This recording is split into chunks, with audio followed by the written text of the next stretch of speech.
tentu salah satunya soft skill saya. Soft skill yang aku puji Tuhan banget aku bisa kembangkan di Atmajaya melalui keluar negerinya ini sih, dan ikut lomba juga kan, dan juga aktif organisasi. Aku kebetulan juga ikut organisasi kan Bu, dari tingkat fakultas dan juga universitas. Nah itu kelihatan dong, oh nih anak oke, punya pengalaman ngomong sama orang, ya kan, punya pengalaman ngomong sama orang, punya pengalaman problem solving di luar negeri sendirian, istilahnya kayak gitu kan, punya pengalaman ini dan itu gitu, soft skillnya terkembang. Karena kan kalau ngomongin pendidikan ya banyak lah ya Bu ya, gitu kan, nggak cuma 1-2 orang doang kan gitu. Jadi dari bidang ini saya bisa bilang saya salah satu kandidat yang unggul waktu itu.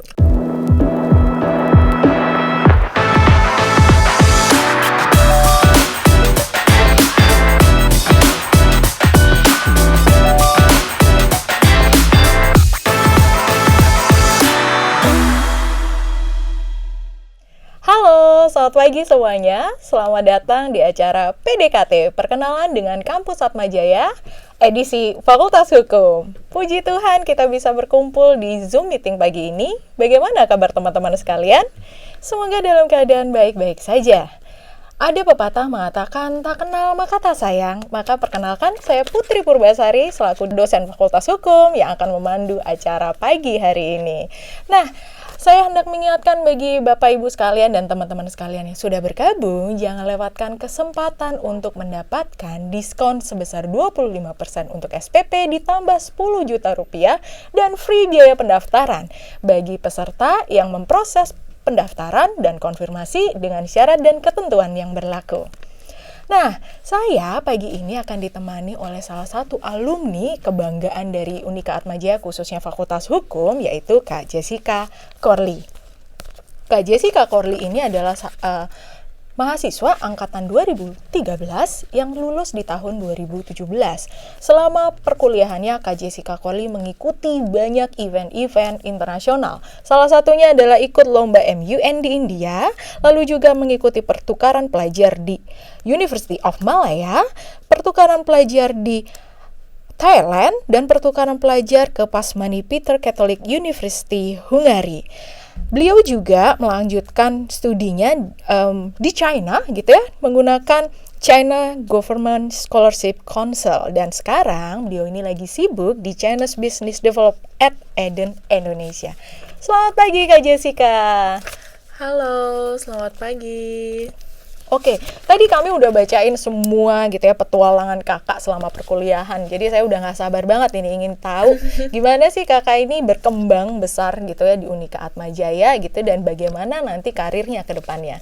Oke, mungkin kita mulai dari apa sih yang melatar belakangi kakak ini untuk memilih, wah saya mau masuk nih Unika Atmajaya khususnya Fakultas Hukum. Silakan. Jadi sebenarnya waktu itu pas aku masih SMA ya, aku sempat ngobrol kan sama keluarga, dan ayah aku tuh salah satu tipe yang bilang kayak emang agak unik beliau ini. Dia bilang aku nggak mau kamu masuk ke PTN, perguruan tinggi negeri. Dia bilang kalau perguruan tinggi negeri kamu akan ada kecenderungan untuk fokus ke akademi aja gitu. Sedangkan ayah mau papa mau kamu itu bisa berkembang di soft skill juga, karena itu penting banget nanti untuk kamu besarnya. Terus salah satu kakakku langsung bilang, ngotot gitu kan, oh Atma aja gitu, ada bilang gitu. Ini nih teman-teman gue udah pada lulus dari Atma, udah pada jadi gitu ya. Maksudnya jadi tuh kayak sukses lah gitu ya, ada karirnya gitu, pekerjaan segala macam gitu. Terus aku bilang, oh iya benar-benar Atma itu bagus kok, saya sudah tahu dari tahun-tahun kapan gitu kan. Jadi emang agak unik. Biasanya kan orang-orang yang berjuang ya, saya mau ini Pak gitu. Tapi ini justru dari keluarga yang bilang, ayo kita ambil Atma aja. Jadi saya udah kayak langsung lega, oke. Gitu. Oke, jadi ini menarik ya bahwa sebenarnya sudah terjadi kebulatan gitu ya di dalam keluarga bahwa ternyata Unika Atmajaya adalah tempat yang tepat untuk mengembangkan diri baik dari segi akademik ataupun non akademik. Nah, kalau boleh tahu nih Kak, boleh nggak cerita tentang pengalaman yang menarik selama kakak berkuliah di Unika Atmajaya khususnya Fakultas Hukum? Pengalaman menarik sebenarnya banyak ya, nggak dari sisi akademis aja. Oke, kalau misalnya dari sisi akademis aku ngerasa aku disupport, nggak cuman dari sisi dosen aja, nggak cuman dari sisi ketemu teman-teman yang diverse ya, karena kan nggak cuman, maksudnya aku ketemu juga dengan teman-teman dari berbagai lah, dari ujung sampai ujung gitu ya, Indonesia. Dan aku juga dari sisi non akademis aku juga memiliki pengalaman yang luar biasa banget deh.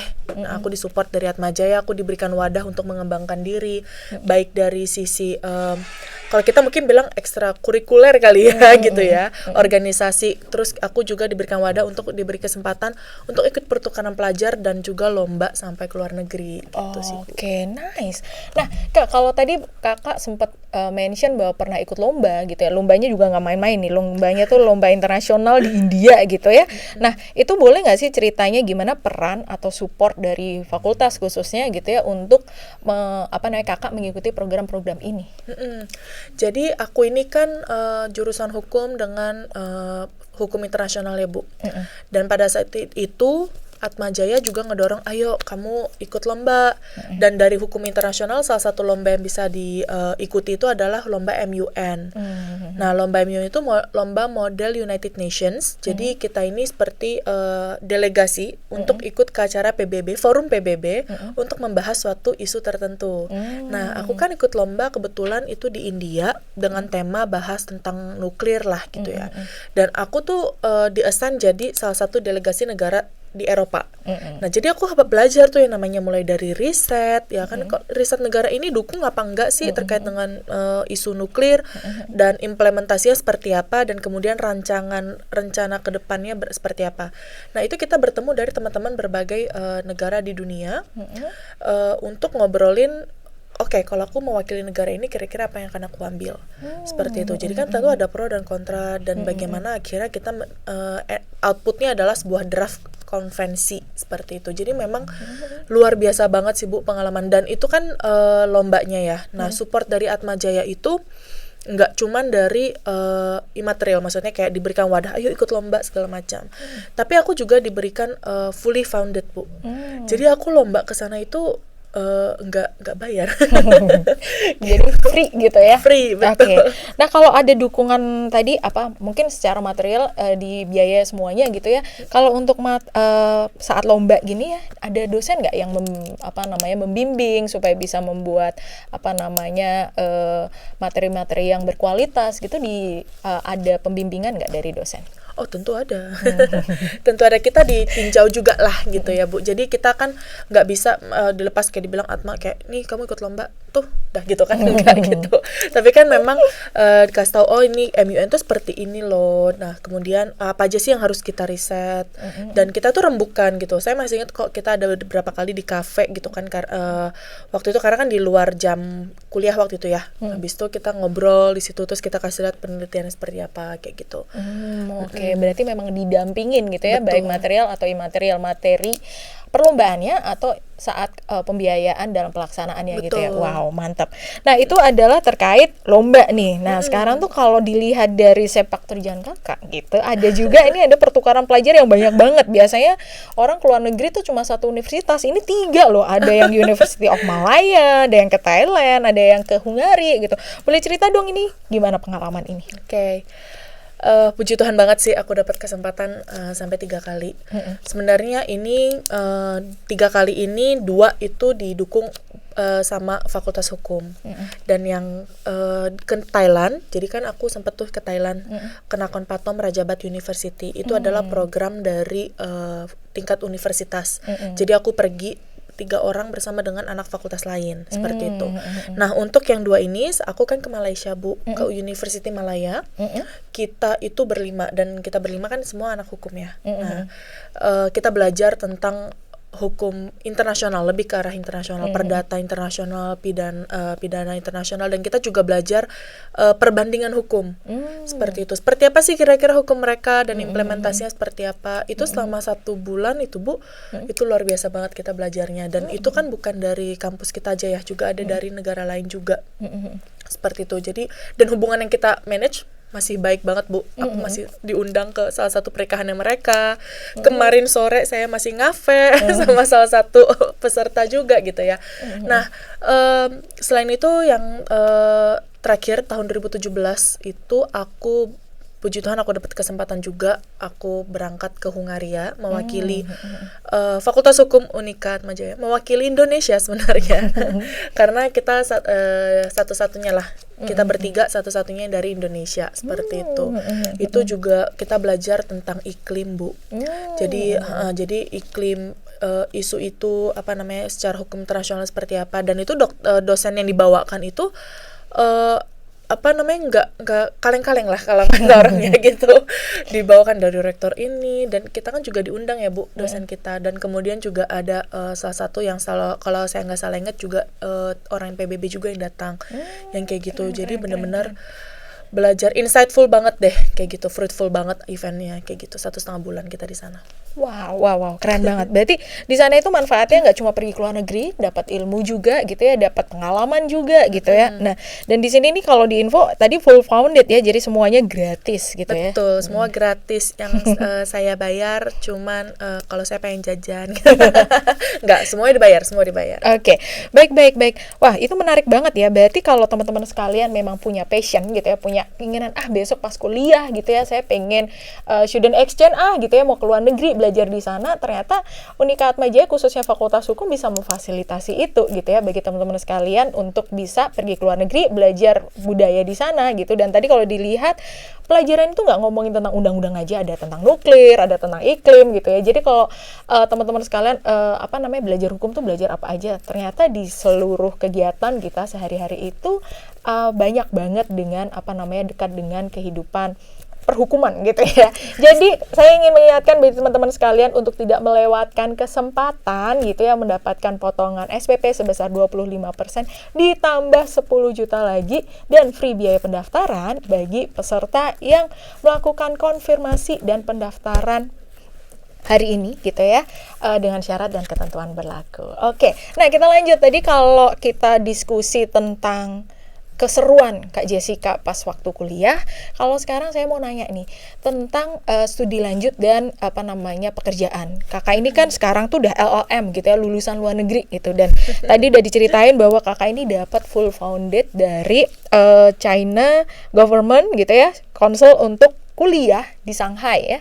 Nah, mungkin boleh dong ceritain gimana sih peran Atmajaya khususnya Fakultas Hukum untuk mendukung kakak dalam studi lanjut.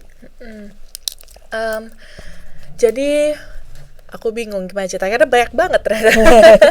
Banyak banget nih perannya. Aku dapat kesempatan, jadi pada saat aku lulus 2017, aku langsung dapat kesempatan untuk dikabarkan bahwa kamu memenangkan gitu ya, kamu mendapatkan beasiswa fully funded di Shanghai University of Law. Nah, di China seperti itu, dan itu fully funded itu benar-benar fully sampai dapat uang jajan juga kayak gitu aku. Nah, kenapa aku bilang ada peran Atma yang sangat besar di balik ini? Karena untuk mendapatkan beasiswa itu prosesnya nggak cuman 1 atau 2 hari lah ya Bu ya, tapi ada banyak proses-proses, dan kemudian itu kan mereka meninjau pertama, nih anak kampusnya di mana, kayak gitu kan. Kemudian yang kedua, pendidikan akademiknya oke apa enggak, apakah universitas ini menunjang pendidikan yang diakui seperti itu kan. Kemudian dia juga akan melihat anak ini ada melakukan pengembangan diri enggak, anak ini apakah aktif gitu kan.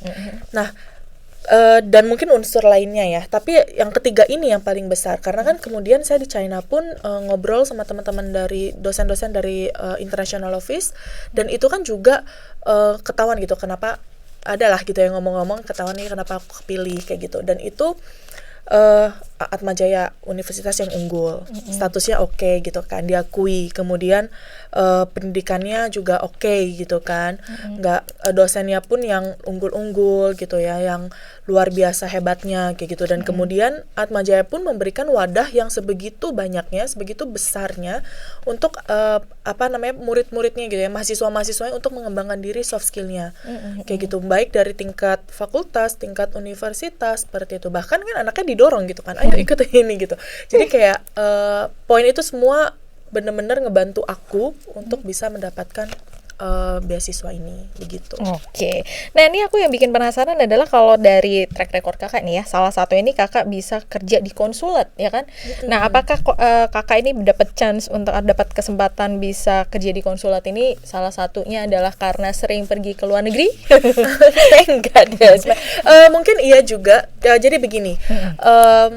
Pada saat aku kuliah S2 di Shanghai, aku mendaftarkan untuk menjadi intern, gitu ya, menjadi anak magang di Konsulat Jenderal Indonesia di Shanghai. Jadi itu mirip sama kedutaan lah. Kalau kedutaan kan biasanya di ibu kota, ya Bu. Sedangkan kalau di perwakilan itu namanya Konsulat Jenderal. Nah, itu singkatnya KJRI.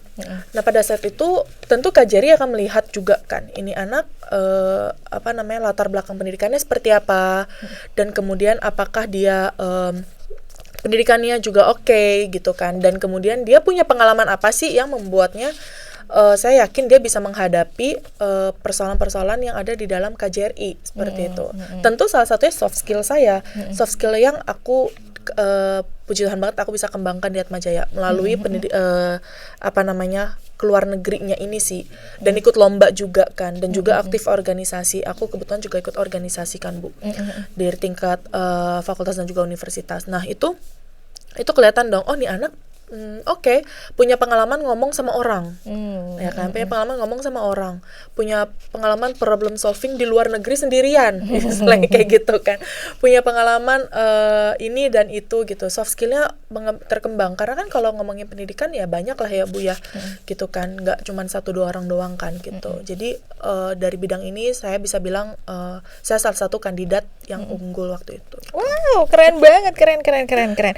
Nah, itu adalah perjalanan kakak Jessica gitu ya pas kuliah gitu ya, melanjutkan studi S2-nya gitu. Nah, kalau sekarang nih kakak kerjanya di mana dan gimana sih hubungannya dengan kebidangan kakak gitu ya, hukum internasional gitu. Boleh dong ceritain? Oke. Saat ini aku itu bekerja di Eden Indonesia sebagai Chinese Business Development. Singkatnya, Eden Indonesia adalah perusahaan Perancis multinasional, didirikan oleh orang Perancis yang menawarkan produk berupa jasa. Nah, kenapa aku jadi Chinese Business Development gitu ya? Jadi ada Chinese yang ambilnya, karena aku ini salah satu yang akan menghandle klien-klien Chinese enterprises, Chinese companies lah yang di Indonesia, seperti itu. Mungkin teman-teman Bapak Ibu di sini yang ada di Zoom tanya, Jessica kayak bukan pengacara nih. Iya, biasanya kan kalau lulusan hukum pasti harus jadi pengacara gitu ya. Iya, kayak gitu, kayak pengacara, notaris, jaksa, hukum, hakim, titik kayak gitu ya. Sebenarnya enggak itu aja kayak gitu. Nah, aku jadi Chinese Business Development pun masih mengimplementasikan dari segi akademis maupun non akademis selama aku di Atmajaya. Seperti itu. Contohnya aku lebih mudah untuk lebih mudah lah gitu ya untuk membaca yang namanya kontrak. Seperti itu. Aku jauh lebih cepat lah gitu ya, karena aku udah ngerti kan cara bacanya dan segala macamnya gitu. Terus untuk negosiasi dengan klien pun aku lebih mudah untuk ngobrolnya kayak gitu, karena kita juga diajarkan kan Bu di Atmajaya. Kemudian kita juga diajarkan untuk selain negosiasi skillnya juga, kita juga diajarkan ngedraftingnya juga, kita juga diajarkan cara menghadapi kliennya. Itu semua kepakai sampai hari ini pun masih kepakai. Jadi dan itu nggak hanya itu aja. Sebenarnya kalau saya ceritain satu-satu kayaknya bisa 2 jam Bu saya ngomong sendiri. Tapi ya secara garis besar seperti itu. Dan kemudian kan aku perusahaan multinasional ya Bu ya. Jadi tentu ini akan jauh lebih mudah karena kan aku belajar hukum internasional, jadi lebih mengerti juga kalau ngomongin hukum. Oke. Keren.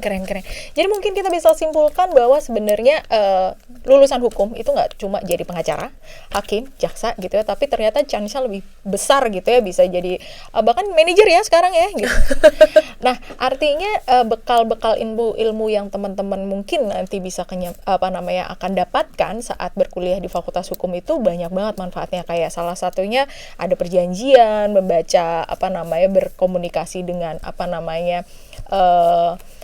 klien-klien gitu, itu nggak harus jadi pengacara gitu. Ternyata jadi bagian dari suatu corporate itu tuh bisa menjadi membutuhkan keilmuan hukum juga. Jadi kalau teman-teman sekalian mungkin besok jadi apa ya kalau masuk fakultas hukum, haruskah jadi Hotman Paris? Oh ternyata tidak usah, tidak hanya itu saja gitu ya. Ternyata bisa banyak hal gitu ya, bahkan bisa menjadi manajer di suatu corporate gitu. Jadi tetap terus bisa berprestasi walaupun masuk fakultas hukum. Jadi chance-nya nggak tidak terbatas itu. Nah, cuma ini yang menarik ini adalah Kak boleh nggak sih ceritain terkait trik-trik gitu ya biar bisa maksudnya ini kan tadi banyak banget ya ke luar negeri, dan ternyata manfaatnya dengan pergi ke luar negeri, dengan ketemu banyak behavior di luar negeri itu membuat kakak jauh lebih percaya diri saat bekerja. Nah, boleh nggak dibagikan trik and tips gitu ya pergi ke luar negeri, terus pengalaman di luar negeri itu kan beradaptasinya kan cukup harus struggling gitu ya. Nah, gimana Kak? Oke. Mungkin karena aku pengalaman ke luar negeri baik sebagai mahasiswa sama setelah mahasiswa kali ya Bu ya. Jadi aku mungkin cerita pas aku mahasiswa dulu. Nah, luar biasanya sih yang tadi aku selalu bilang gitu ya ke teman-teman semua, Atmajaya itu kasih wadah itu gede banget nih buat teman-teman semua, buat mahasiswa. Nah, yang kalian harus lakukan adalah mencari tahu. Seperti itu. Sesimpel aku kenapa bisa tahu ada program pertukaran pelajar ke Malaysia, karena waktu itu dipajang di papan pengumumannya Fakultas Hukum. Cuma mungkin sekarang bukan papan pengumuman ya Bu ya. Iya. Kita sekarang pakai IG. Jadi kalau teman-teman sekalian tertarik dengan kegiatan yang ada di Fakultas Hukum gitu ya, teman-teman sekalian tuh bisa follow dengan IG-nya Fakultas Hukum @fh_uaj. Jadi teman-teman sekalian bisa update gitu ya, bisa update informasi-informasi terkait kegiatan-kegiatan kita, dan juga ada namanya International Office di sana. Nanti di sana juga ada IG-nya gitu, kalian bisa follow di situ. Dan kalau kalian memilih untuk bergabung dengan Unika Atmajaya khususnya Fakultas Hukum, kalian bisa manfaatkan program-program yang ada di sana untuk menjadi seperti Kak Jessica kerennya gitu ya. Oke. Nah, terus tipsnya apa lagi nih survive di luar negeri? Nah, jadi yang paling pertama kan tentu kita harus cari tahu ya Bu ya. Nyari tahu, dan itu informasinya sebenarnya ada di mana aja. Di mana aja. Saya juga tadi Ibu sempat bilang International Office. Betul, aku tahu program untuk ke Thailand itu dari International Office juga. Dan aku juga tahu ada beberapa teman aku yang pergi sampai ke Jepang gitu ya. Itu juga dari International Office. Nah, dari Fakultas Hukum pun juga banyak kan Bu. Seperti dari pas saya ke Hungari itu kan juga ada diumumkan kayak gitu. Nah, jadi dari teman-teman juga harus aktif lah untuk mencari tahu apa sih program yang bisa aku ambil yang seperti itu. Itu yang paling pertama. Nah, termasuk juga pada saat aku mau apply beasiswa S2, aku juga mencari tahu kira-kira beasiswa yang tepat untuk aku itu yang kayak apa sih gitu kan. Karena kan aku mau mencari tentu yang fully funded, kalau bisa dapat uang kehidupan juga kan kayak gitu. Living cost ya. Betul, living cost-nya kan nggak murah ya Bu. Betul, jadi aku tentu mencari tahu, dan itu semua ada semuanya. Jadi memang dari kita juga harus jauh lebih proaktif. Dan selain itu tentu akan masuk yang namanya proses kan Bu. Kan nggak mungkin langsung Jessica daftar, Jessica masuk, enggak. Tentu akan ada prosesnya. Dan prosesnya itu tentu dari kalau sesi administratif ya udahlah ya, karena kan tiap lembaga beda-beda. Cuman ada beberapa poin yang paling penting untuk dibahas, yaitu yang pertama dari sisi yang dia mau lihat pertama ini orang perguruan tinggi mana sih biasanya yang kayak gitu ya. Apakah terakreditasi kayak gitu, apakah jelas kayak gitu. Nah, yang kedua orang ini nilai akademisnya apakah oke gitu. Memang untuk saat ini apalagi zaman sekarang nggak ada yang kayak banyak yang bilang kayak harus 4 IP baru bisa gitu, enggak gitu. Enggak, malah ada yang 2,5, 3, tapi kan tentu bagaimana caranya supaya kita bisa lebih unggul dari kandidat lain. Betul. Nah, yang kemudian yang ketiga juga mereka akan mau lihat kita itu selain kuliah gimana sih? Kalau zaman dahulu tuh ada istilah kupu-kupu Bu. Ya. Masih ada ya. Bilangnya kuliah pulang gitu. Ada juga kura-kura, kuliah rapat. Nah, jadi tentu ini mereka akan melihat anak ini apakah cukup aktif, apakah memiliki skill yang bisa dibawa pada saat keluar negeri. Karena kalau kita keluar negeri itu kan mereka akan juga nanya kira-kira anak ini bisa kasih kontribusi apa ya, kayak gitu kan, ke sosial, kembali lagi ke Indonesia, ke sosialnya, ke society-nya gitu ya, ke universitasnya, ke Unika Atmajayanya, seperti itu. Jadi itu tentu juga akan dilihat, dan itu menurut aku poin yang paling penting pada saat kalau kita mau mendaftar keluar gitu, atau mau ikut acara-acara seperti itu. Oke. Nah, mungkin terakhir nih kalau pertanyaan dari saya nih, kira-kira mungkin ada pesan-pesan buat teman-teman yang mungkin sekarang lagi melihat ini ya, untuk diyakinkan kembali jangan-jangan Fakultas Hukum adalah fakultas yang tepat gitu ya untuk menitih cita-cita gitu ya, mencapai cita-cita gitu. Nah, silahkan Kak Jessica. Kayak nggak bisa 1-2 patah habu. Oh ya, banyak ya. 1-2 halaman. Oke, mungkin untuk teman-teman Bapak dan Ibu yang sedang ada di Zoom, sebenarnya Universitas Atmajaya, tentu kalian udah tau lah, Universitas Atmajaya itu universitas yang unggul, gitu ya. Pendidikannya oke, akademisnya luar biasa oke. Tapi di sini aku ingin aku kasih tahu ke teman-teman semuanya. Kalau misalnya teman-teman itu ingin mengembangkan diri, teman-teman ingin mencoba lebih baik nggak hanya dari sisi akademisnya, dan kemudian ingin mendapatkan kesempatan dan pengalaman yang luar biasa banyak dan besar, Atmajaya itu adalah wadah yang paling tepat. Betul. Atmajaya adalah wadah yang paling tepat, dan sekali lagi aku juga ingin kasih tahu, masuk ke Fakultas Hukum bukan berarti kalian tuh akan stuck di karir notaris, jaksa, pengacara, hakim. Nah, enggak, tapi sebenarnya fakultas masih banyak pilihan karir lainnya, dan itu juga Atmajaya juga dukung itu juga gitu kan, dan memberikan wadah itu untuk kita mengembangkan diri, nggak cuma dari situ-situ aja.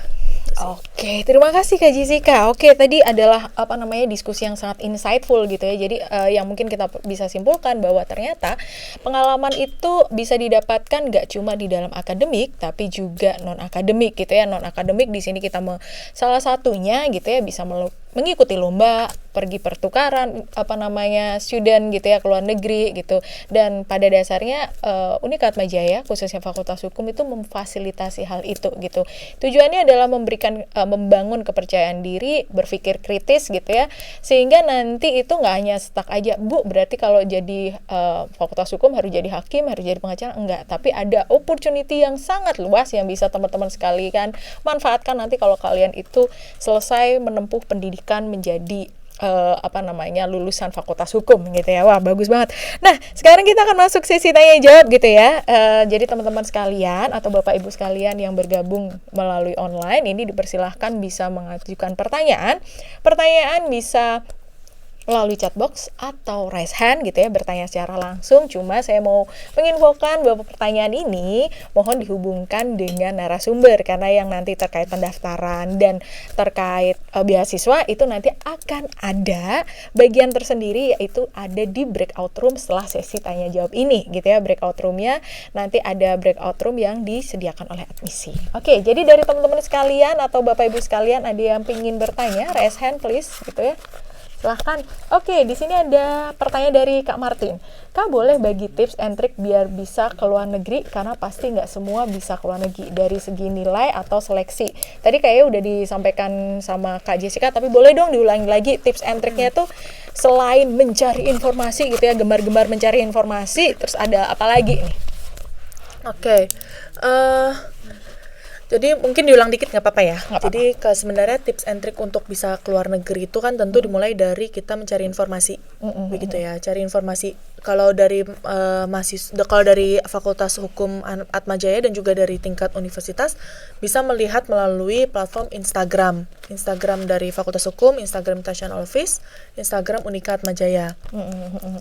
Nah, kalau selain daripada itu tentu akan melalui proses. Nah, prosesnya ini tentu selain daripada ngumpulin yang namanya biodata dan segala macam ya, tentu akan dilihat dari nilai akademisnya juga kayak gitu, dan juga yang terakhir itu aktif apa enggak kita di organisasi.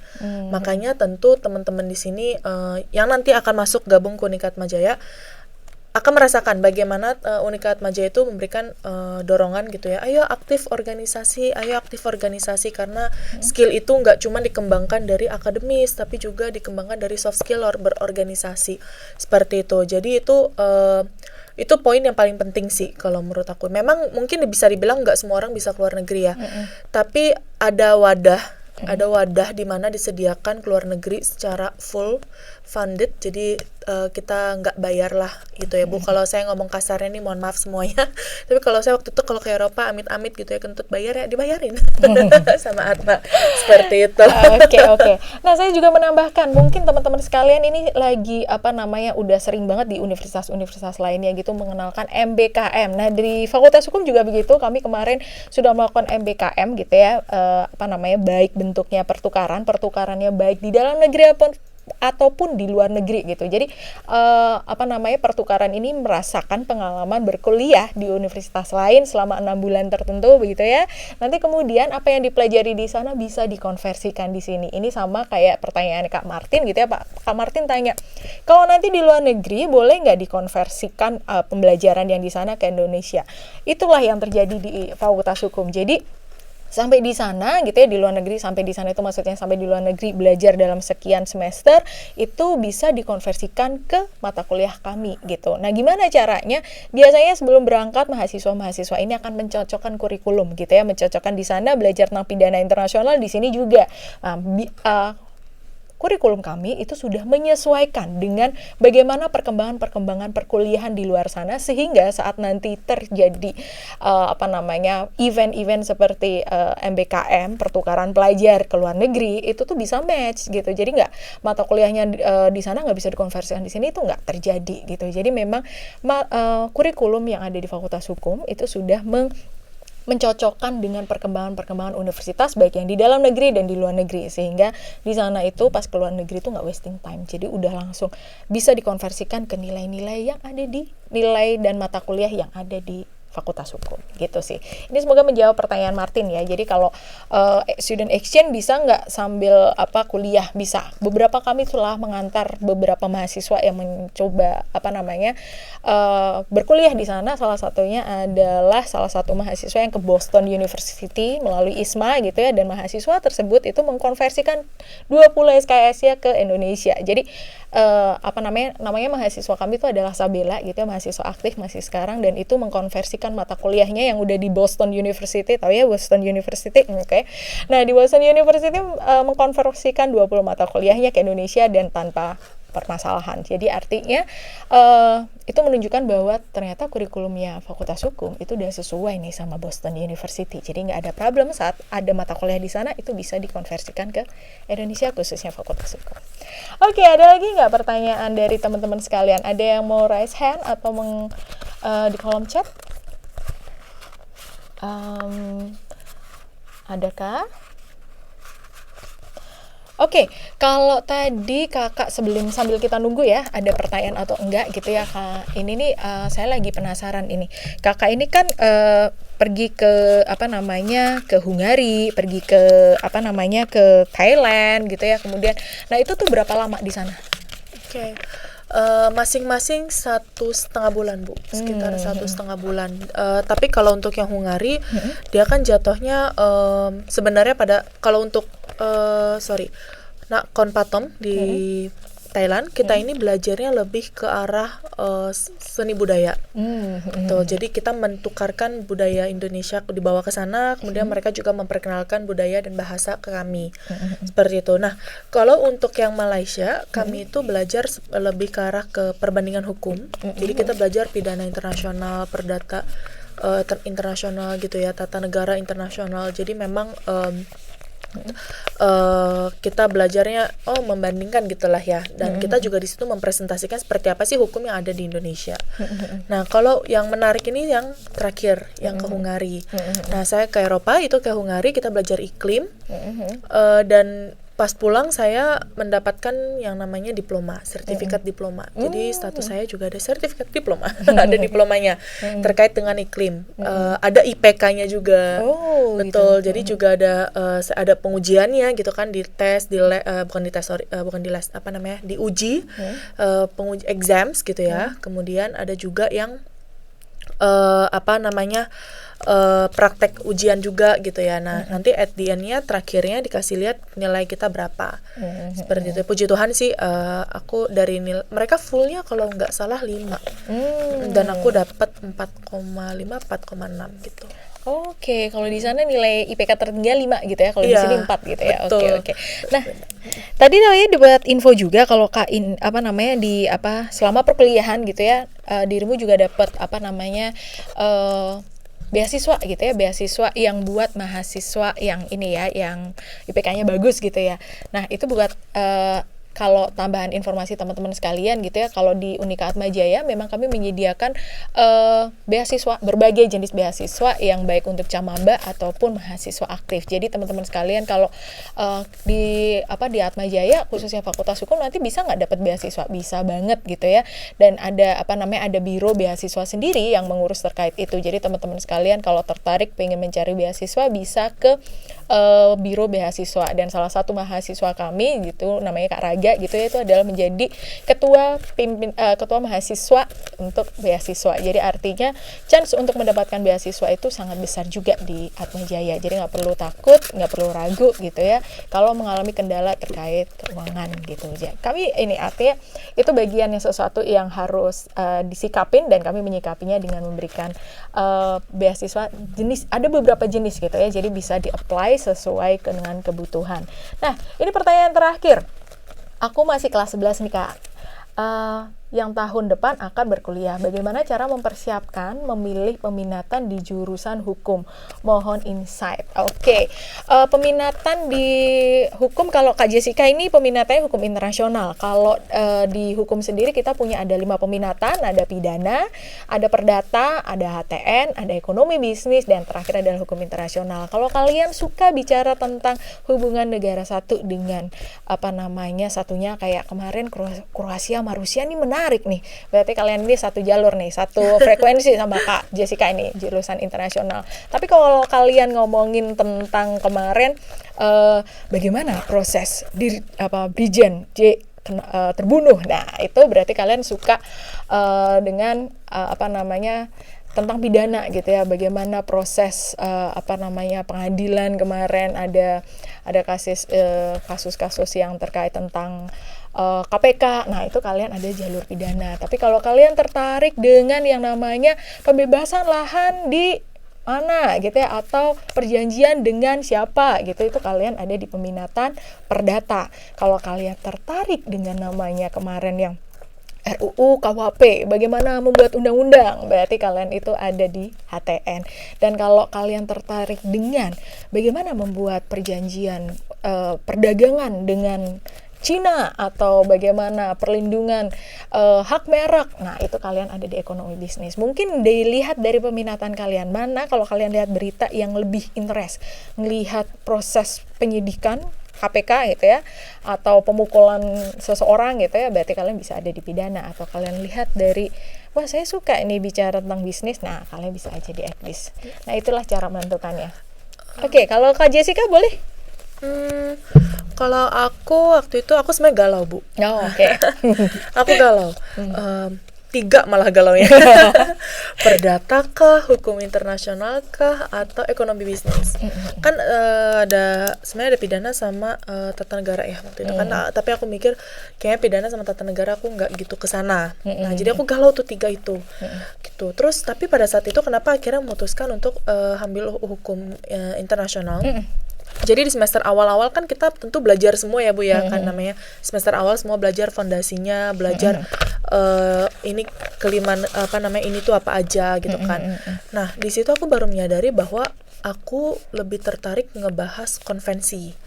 Jadi konvensi itu kan sebenarnya bisa dibilang tanda kutip ya, undang-undang. Sebenarnya nggak undang-undang juga kan, kayak perjanjian internasional gitu kan.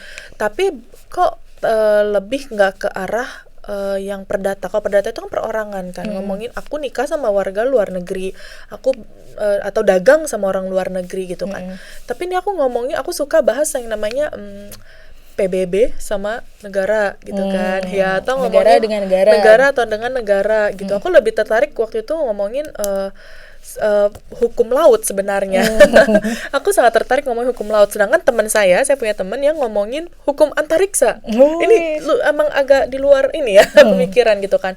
Jadi aku waktu itu pengen banget bahas hukum laut gitu. Aku sampai belajar hukum laut.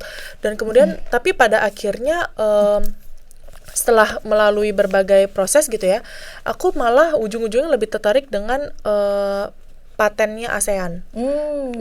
Bagaimana cara membuat sebuah makanya skripsi aku terkait dengan itu gitu ya Bu, ngomongin sistem paten yang universal untuk ASEAN seperti itu, karena ASEAN ada free trade lah segala macam gitu ya. Jadi jadi untuk tips teman-teman itu jangan terpaku pada satu hal kayak gitu. Jadi tetap belajar gitu ya, karena kan sekali lagi Atmajaya itu kasih lah gitu ya berbagai tempat, berbagai cara gitu untuk kalian dapat informasi gitu. Jadi pada saat itu kalian akan lebih ngerti dan lebih terarah. Oh, gue lebih suka yang ini nih. Bentar, kayaknya ini yang paling cocok nih sama gue gitu ya kan. Jadi itu akan tentu sering berjalan waktu kalian akan lebih ngerti sebenarnya peminatan aku tuh di mana. Karena kalau sekarang mungkin bisa juga, tentu bisa, karena kan untuk mempersiapkan ya nggak boleh langsung galau di menit-menit akhir kan. Tapi sambil berjalan aja juga sih kayak gitu. Oke, benar banget tadi pengalaman Kak Jessica ini dialami beberapa mahasiswa juga gitu. Jadi kalian memang nanti kalau kalian join ke Fakultas Hukum, kalian diberi diberi kesempatan untuk mencobain semuanya gitu ya, mencobain semuanya, nanti mencoba peminatan perdata, peminatan yang mana yang serk gitu ya dari kalian. Kan kalau nggak kenal maka nggak sayang kan, yang udah kenal nggak sayang-sayang kok ya kan.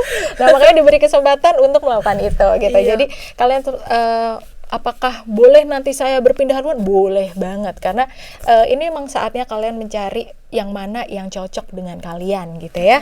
Oke, berarti itu adalah pertanyaan terakhir ya. Iya, Oke.